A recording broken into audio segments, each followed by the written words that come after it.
Pedí una prueba de ADN porque creí que mi esposa se estaba acostando con mi socio.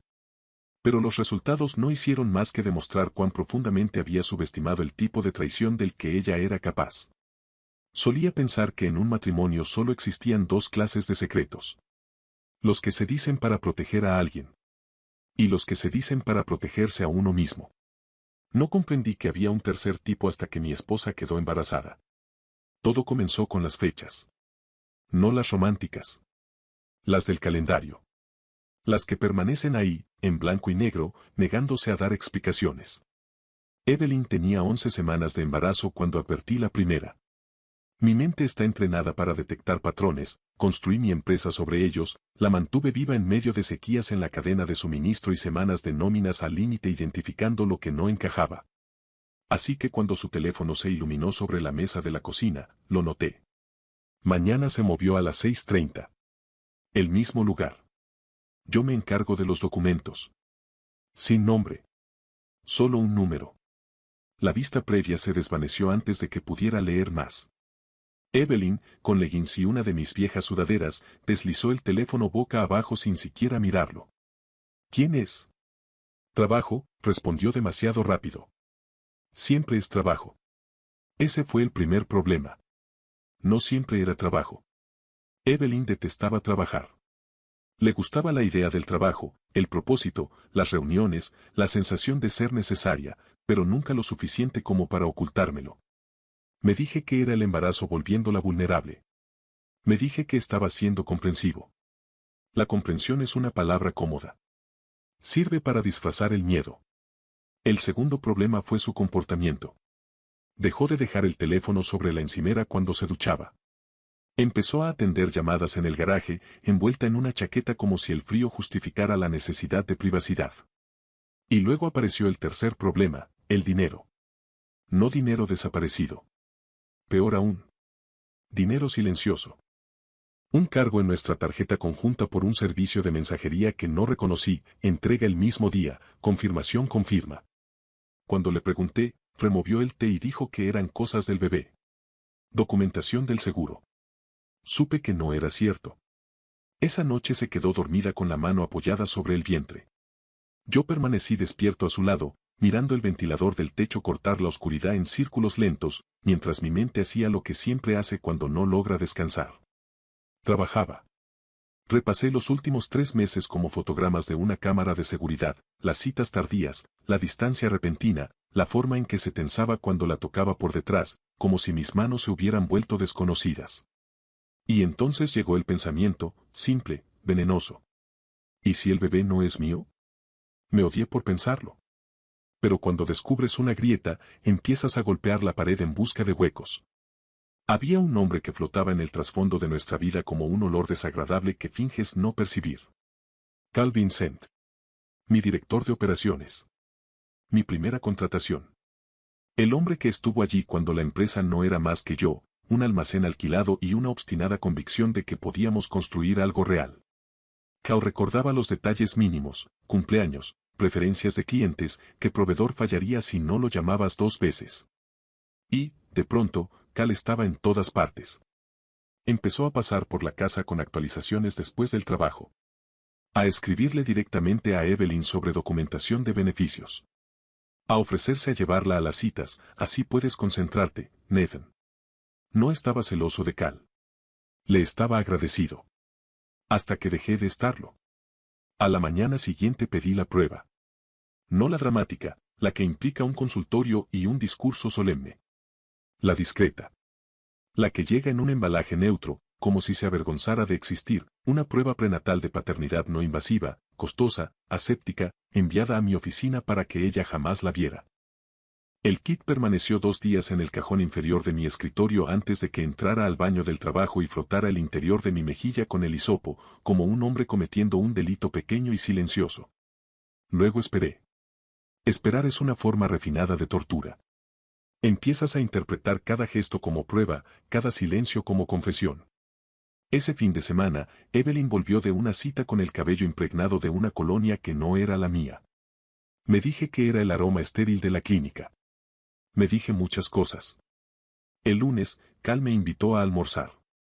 Eligió un restaurante nuevo en el centro, elegante, ruidoso, lleno de cristal y dinero. Se sentó frente a mí con expresión seria, casi compasiva. ¿Cómo lo llevas? Con todo esto. Bien. ¿Por qué? Vaciló un segundo. Evelyn está estresada. Mencionó que has estado distante. Se me tensó la mandíbula. Mencionó eso. Está embarazada, añadió con suavidad, como si yo pudiera haberlo olvidado. Es mucho que asimilar. Observé sus manos. Sus ojos. Busqué los microgestos que aprendí a detectar negociando contratos, demasiada tranquilidad, demasiada empatía calculada. ¿Con qué frecuencia hablas con mi esposa? Pregunté. Sobre temas de beneficios, principalmente. A veces tiene dudas. ¿Qué clase de dudas? ¿Cómo, qué pasaría si te ocurriera algo? Soltó una risa incómoda. Planificación ante el peor escenario. Está en modo nido. Modo nido. Asentí despacio. Porque sabía exactamente cómo suena la planificación ante el peor escenario. Suena a lenguaje jurídico, a cláusulas de contingencia. Suena a estrategia. 2 días después, los resultados llegaron a mi bandeja de entrada en plena reunión. Me disculpé, cerré con llave la puerta de mi despacho y abrí el correo con manos firmes, aunque el corazón golpeaba con violencia contra mis costillas. Probabilidad de paternidad, 99,99%. El bebé era mío. El alivio llegó primero, ardiente, inmediato, como el aire que regresa a una habitación en la que no sabías que te estabas asfixiando. Me recosté en la silla y solté una breve carcajada, un sonido que ni yo mismo esperaba. Luego llegó la segunda ola. Si el bebé era mío, entonces, ¿qué demonios estaba ocurriendo? ¿Por qué los mensajes secretos? ¿Por qué Cal? ¿Por qué el mensajero? ¿Por qué las llamadas en el garaje, el teléfono siempre boca abajo, la mentira constante y sutil que impregnaba cada día? Hice lo que debía hacer desde el principio. Investigué. No como un marido celoso. Como un hombre protegiendo un activo. Empecé por nuestras cuentas compartidas, honorarios legales, servicios de mensajería, escaneo de documentos. Y ahí estaban, 3 pagos a un bufete local. Cantidades lo bastante pequeñas para pasar desapercibidas, espaciadas con la regularidad de un latido. Después revisé los registros de correo corporativo. Alguien con acceso administrativo había creado un reenvío automático desde mi bandeja ejecutiva hacia una dirección externa. Una dirección que comenzaba con Idad Vincent. El frío que me recorrió el estómago fue limpio y absoluto. Evelyn. Vincent. Cuando llamé a mi abogado, su voz fue precisa, controlada. Dígame todo lo que tenga. Y se lo dije. En las siguientes 48 horas, la imagen se ensambló con una claridad brutal. Un fondo de capital privado había abordado a Cal meses atrás. Querían mi empresa, no porque fuera gigantesca, sino porque estaba estratégicamente posicionada. Patentes registradas. Contratos asegurados. Curva de crecimiento pronunciada. Una adquisición impecable. Cal había vacilado. Probablemente se convenció de que era lo mejor para el equipo. Es lo que la gente repite cuando desea vender algo que no le pertenece. Pero necesitaban influencia. Necesitaban obligarme a aceptar una venta en condiciones que los beneficiaran a ellos. Y entonces Evelyn quedó embarazada. El embarazo cambia la manera en que te perciben. Hace que los demás asuman que elegirás estabilidad por encima de orgullo. Que aceptarás un mal acuerdo si eso garantiza que las luces sigan encendidas. Planeaban usar eso. Los cargos del mensajero eran por documentos legales. Las llamadas secretas no eran románticas, eran tácticas. El mismo lugar en los mensajes no era un hotel. Era una sala de conferencias sobre un banco. Y entonces encontré el hilo de correos. Lenguaje directo. Sus palabras. Se dirá cuando nazca el bebé. Hará cualquier cosa con tal de parecer el héroe. Me quedé mirando esa frase hasta que las letras dejaron de parecer letras. No se estaba acostando con Cal. Estaba aliándose con él. Y de pronto, la prueba de ADN me pareció una broma cruel. Me había preparado para una traición romántica porque era más fácil de comprender. Más fácil de odiar. Más fácil de sobrevivir. Esto era peor. Porque no deseaba el cuerpo de otro hombre. Deseaba mi empresa. Deseaba mi sumisión. Así que le ofrecí esa versión de mí, por un poco más de tiempo. Actué con normalidad. Besé su frente. Le pregunté por sus antojos. Apoyé la mano sobre su vientre y sentí al bebé moverse contra mi palma, como un recordatorio de lo único que seguía siendo inocente. Y mientras tanto, en silencio, construí una trampa. Mi abogado y yo revisamos cada acuerdo de accionistas, cada cláusula, cada derecho de tanteo. Descubrimos que Cal había estado acumulando opciones discretamente y que intentaba forzar una votación del consejo para destituirme como CEO por estabilidad durante la transición del fundador. Programamos la reunión del consejo para el viernes. Cal creía que era su reunión. Había enviado la agenda él mismo, seguro de su jugada. Evelyn compró un vestido azul marino para la ocasión, ese tono que uno elige cuando quiere proyectar confianza. Esa mañana, estaba de pie en nuestro dormitorio, colocándose los pendientes. Sus manos firmes. Su expresión serena. «Estás muy guapo», dijo mientras alisaba mi corbata. «Hoy es un día importante». La miré a través del espejo. «¿Para quién?». Sonrió. «Para nosotros». La sala de juntas olía a café y madera pulida. La lluvia golpeaba suavemente. Los ventanales. Cal se sentó al extremo de la mesa con una carpeta frente a él. Dos asesores externos del fondo de capital privado ocupaban asientos cercanos, fingiendo neutralidad. Evelyn no debía estar allí oficialmente, no formaba parte del consejo, pero acudió de todos modos, sentándose detrás de Cal como una esposa solidaria. Una puesta en escena. Dejé que Cal hablara. Lo dejé exponer riesgos, continuidad, una oferta irresistible. Lo dejé describir mi futuro como si fuera un activo en venta. Luego abrí mi propia carpeta y deslicé copias sobre la mesa. Registros de acceso. Correos reenviados. Comprobantes de pago. El borrador de condiciones que habían intentado mantener fuera de los libros. Finalmente, coloqué una última hoja frente a él. Una carta firmada, del mismo fondo de capital privado. No era una oferta. Era una retirada. Las cejas de Cal se fruncieron. «¿Qué es esto?». «Se retiraron», respondí. Uno de los asesores externos se removió en su asiento, comprendiendo demasiado tarde. «¿Por qué harían?». «Porque ejercí mis derechos», dije con calma. «Aseguré financiación alternativa anoche. Presenté una denuncia por intento de incumplimiento del deber fiduciario. La oferta con la que pensaban arrinconarme ahora es prueba en su contra». La sala quedó en silencio, ese silencio denso que precede a la fractura.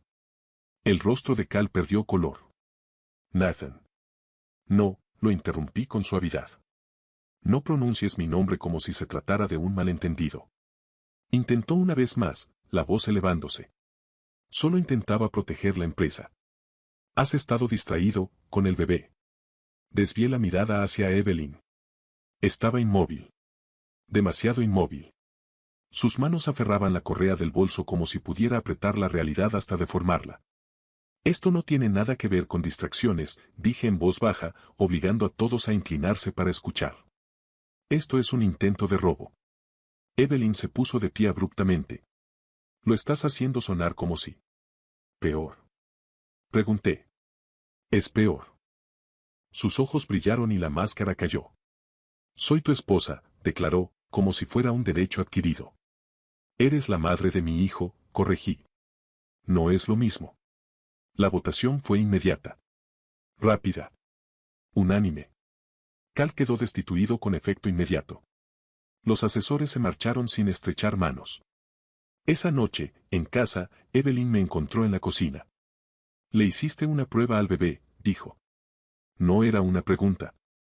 Era una afirmación plana, segura. «El bebé es mío», respondí.